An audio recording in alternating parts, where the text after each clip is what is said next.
पहला कोरिन्थियस 5 अध्याय 11 में क्या लिखा है, उस वचन भी थोड़ा हम पढ़ेंगे। पहला कोरिन्थियस उसका 5 अध्याय 11 में क्या लिखा है। पर मेरा कहना ये है कि यदि कोई भाई कहलाकर व्यभिचारी करे या लोभी हो सके या मूर्ति पूजा करे या गाली देने वाला क्या गाली देने वाला या पियक्कड़। सुन लीजिएगा भाई मेरे, जो लोग नशा करते दारू पीते हैं, हाँ, या अंधेर करने वाले, वो जीवन को, उस परिवार को, ऐसा विश्वासी भी है, आत्मिक में बढ़ने वाले लोगों को, प्रार्थना में बढ़ने वाले लोगों को, उसको फुसला के, उसको माइंड वॉश करके अंधेरा उसका जीवन करने वाले लोगों से या अंधेर करने वाले हो तो उसकी संगति मत करना। क्या नहीं करना? उसकी संगति मत करना। ऐसे लोगों के साथ संगति नहीं करना है करके बाइबल सिखाता है। और क्या नहीं करना है? उसका घर का खाना भी नहीं खाना है, पढ़िएगा। वरन ऐसे मनुष्य के साथ, ऐसे परिवार के साथ, ऐसे इंसान के साथ खाना भी नहीं खाना है। हालेलुया। आपको ये बात समझ में? इसलिए वचन में लिखा है कि ऐसे लोगों का मन क्या रहता है? गाली देना, बुराई करना, दारू पीना, लोगों का बुराई बात करना, ऐसे लोगों के साथ संगति नहीं करना, और दूसरा उन लोगों घर में खाना भी नहीं खाना।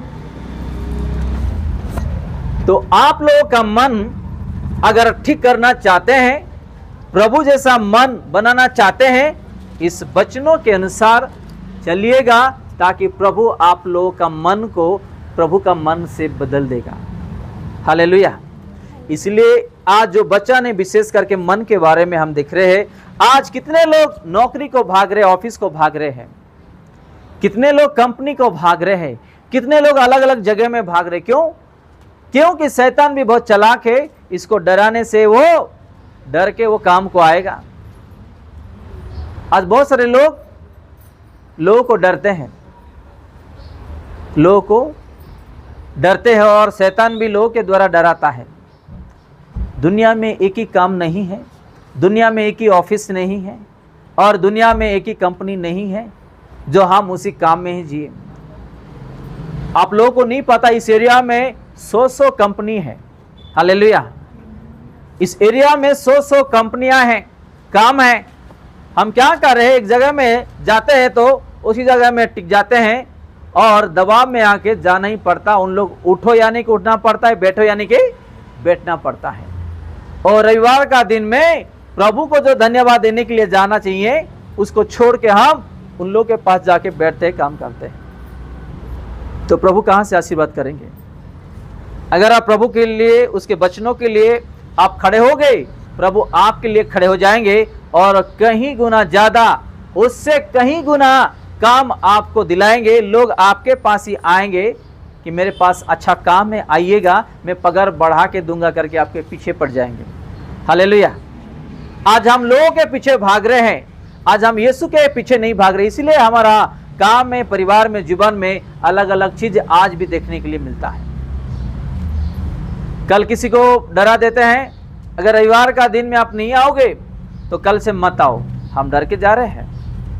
ऐसे ही कर रहा है शैतान। ये भी मन को डराने वाला एक आत्मा है। क्या? अपना मन को घबरा करके, उसकी बातों में चल के, उसकी बातों में खड़ा होने का एक आत्मा, जो हमारे जीवन में भी काम कर रहा है।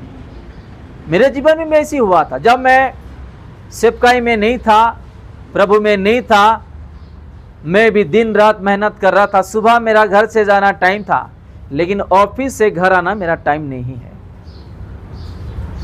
और जब मैंने प्रभु यीशु मसीह को अपनाया, उसके पीछे चलने लगा, तो शैतान भी रविवार को बुलाने लगाया। तो मैंने बोला कि अगर शनिवार पूरा रात काम करो, मैं काम करूंगा, लेकिन रविवार को मैं नहीं आने वाला। आप शुक्रवार को पूरा दिन और शनिवार को पूरा दिन और शनिवार को पूरा रात काम करो, मैं काम करूँगा, लेकिन मैं रविवार को नहीं आने वाला, मेरा पगार काटना है तो काट दीजिएगा। मैं भी बहुत लड़ाई किया, मेरे ऊपर भी बहुत सराहा, लेकिन बाद में मैं जैसा बोला ऐसा ही होता था। हालेलुया। मेरे ऑफिस में तो आपको अगर प्रभु का वचनों में खड़ा होना है, प्रभु में खड़ा होना है, प्रभु आपको साथ देंगे। अगर आप वचनों में खड़ा नहीं है, प्रभु में आप खड़ा नहीं हो पा रहे हैं, तो प्रभु भी आपको साथ नहीं दे पाएंगे, क्योंकि आप उस इंसान के बातों में चल रहे हैं जो आपका मन को वो कब्जा कर रहा है, और आपका मन को वो क्या कर रहा है, फुसला रहा है, डरा रहा है। इसलिए और एक वचन हम देखेंगे, प्रकाशित वाक्य 2:21। प्रकाशित पूरा लास्ट में जाइएगा, प्रकाशित उसका 2:21 में हम देखेंगे उसमें क्या लिखा है। मैंने उसको मन फिराने के लिए अवसर दिया, हाँ, पर वो अपने व्यभिचार से मन फिराता नहीं चाहती। देखो इसमें भी एक मन फिराने का वचन यहाँ लिखा है। हालेलुया। हालेलुया। क्या लिखा है यहाँ पे 21 में? प्रकाशित वाक्य उसका 2:21 में ये लिखा है, नया नियम में उसका पेज नंबर 345, पेज नंबर 345 मैं पढ़ रहा हूं आप लोगों के लिए। मैंने उसको मन फिराने के लिए क्या दिया? अवसर दिया। आज कोई दारू पी रहा है, व्यभिचार कर रहा है, गुस्सा कर रहा है, अपना पति पत्नी को हाथ उठा रहे हैं, या बच्चे लोग माता पिता को हाथ उठा रहे हैं, या कोई नशा कर रहा है, कोई व्यभिचार कर रहा है, तो ये सुधर जाने का ये मौका है। प्रभु हमसे ही बात कर रहे हैं। कोई गुटखा, कोई सिगरेट, कोई बीड़ी, कोई तंबाकू जो पीते हैं, इसमें लिखा है मैंने उसको मन फिराने का एक अवसर दिया हूं करके लिखा है। किस चीजों के लिए? व्यभिचार के लिए। लेकिन हमारे जीवन में अलग अलग चीज घुसा हुआ है शरीर के अंदर, मन के अंदर। अगर प्रभु के वचनों के अनुसार अगर हम मन नहीं फिराएंगे तो आने वाले दिनों में हमारे जीवन में ऐसा होगा। हम पढ़ेंगे उसकी 22 में, देख मैं उसे रोगशैया पर डालता हूँ। बस क्या क्या डालता हूँ? रोगशैया यानी कि बीमारी। छोटी मोटी बात नहीं है ये, छोटी मोटी बात नहीं है। यहाँ पे व्यभिचार के बारे में लिखा है, व्यभिचार लोग मन फिराओ नहीं तो मैं आपको बीमारी डालूंगा। आज बहुत लोग सिगरेट पी पी के क्यों खांसी होती है, उसको खांसता क्यों है बताओ?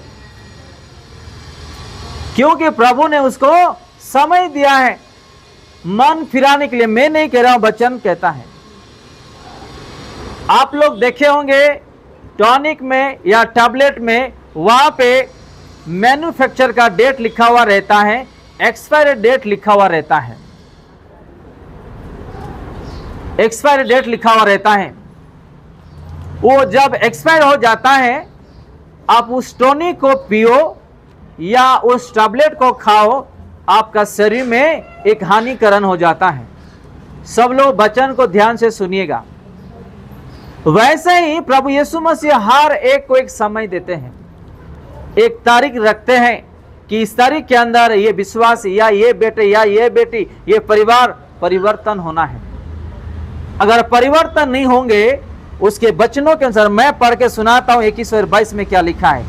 प्रकाशित वाक्य उसका 2:21 और 22, मैंने उसको मन फिराने के लिए अवसर दिया, पर वो अपने व्यभिचार से मन फिराना नहीं चाहता। देख मैं उससे क्या करूंगा? रोग पर डालता हूं और जीव उसके साथ व्यभिचार करते, यदि मैं भी उसके से कामों से मन ना फिराएंगे तो मैं उन्हें क्या करूंगा? बड़ा क्लेश डाल दूंगा।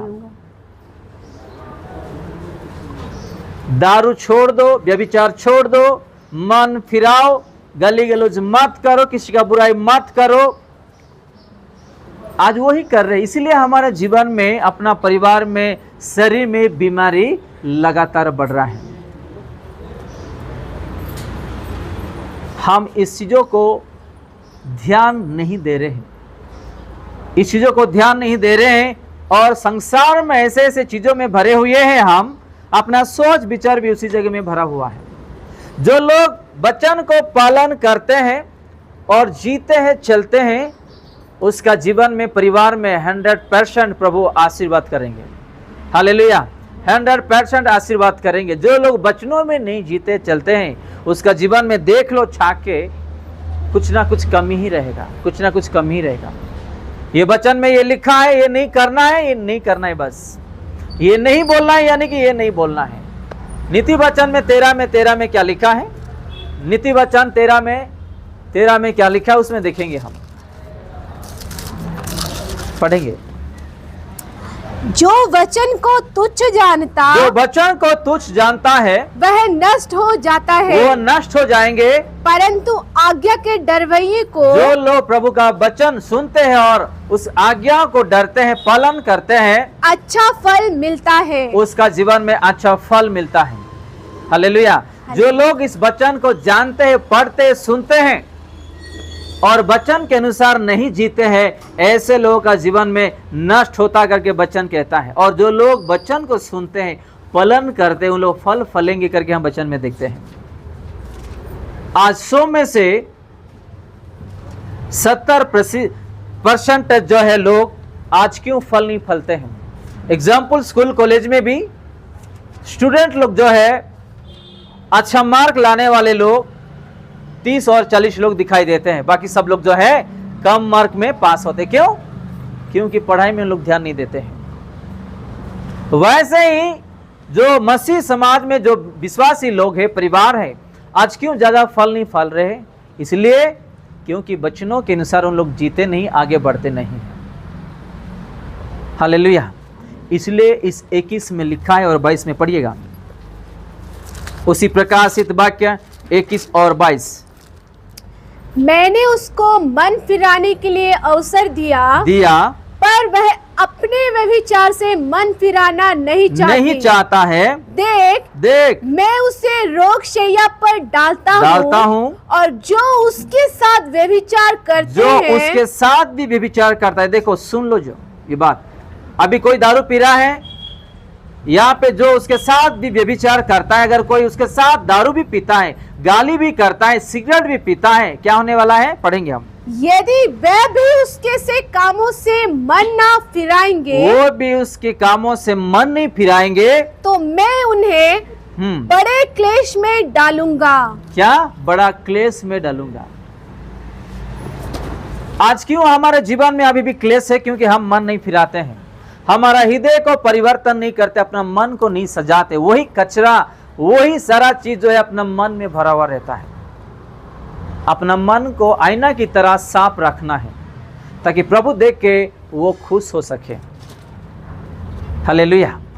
और एक वचन हम देखेंगे, उसी मत्ती 3:2 में क्या लिखा है। मत्ती उसका 3 अध्याय 2 में क्या लिखा है? मन फिराओ, क्योंकि स्वर्ग का राज्य निकट आ गया है। हालेलुया। क्या फिराना है हम लोगों को? मन फिराना है, अपना हृदय को परिवर्तन करना है। क्योंकि कभी भी यीशु मसीह यहाँ पे आ सकते हैं, हम कभी भी मर सकते हैं। अगर स्वर्ग राज्य जाना है तो हमारा मन को फिराना है। अच्छा आशीर्वाद पाना चाहते हैं, हमारा मन को फिराना है। अगर हम मन नहीं फिराएंगे तो कुछ भी नहीं है। आज विशेष करके जो वचन हम देखते हैं अपना मन फिराने के बारे में, अगर हम मन नहीं फिराएंगे, अपना मन को परिवर्तन नहीं करेंगे, तो हम कुछ भी आगे बढ़ नहीं सकते हैं। हमारा मन से ऐसी बात आता है। आज बहुत लोगों को ऐसा श्राप देते हैं। कहां से आएगा वो? अपना मन से आता है। कोई लोग बोलते माँ कसम, बाप कसम, ऐसा बोलते हैं ना। कभी नहीं बोलना है। वो कहां से आ रहा है? वो जो सच्चा है वो सच्चे ही बताओ, जो झूठ है वो झूठ बताओ। कभी भी कसम नहीं खाना है। वचन में लिखा है मत्ती 5 अध्याय में। मैं एग्जाम्पल दे रहा हूं। हमारा मन आज कैसा रखना है, कैसी होनी चाहिए। हम फिलिपिया उसका 2:5 में देखें, प्रभु यीशु मसीह का स्वभाव जैसा है हमारा भी ऐसा स्वभाव होनी चाहिए। और यहाँ पे हम देखते हैं कि हमारा मन फिराना है, क्योंकि हमारा जो जीवन है निकट आ गया स्वर्ग राज्य के लिए। कभी भी यीशु मसीह इस धरती पे आ सकते हैं।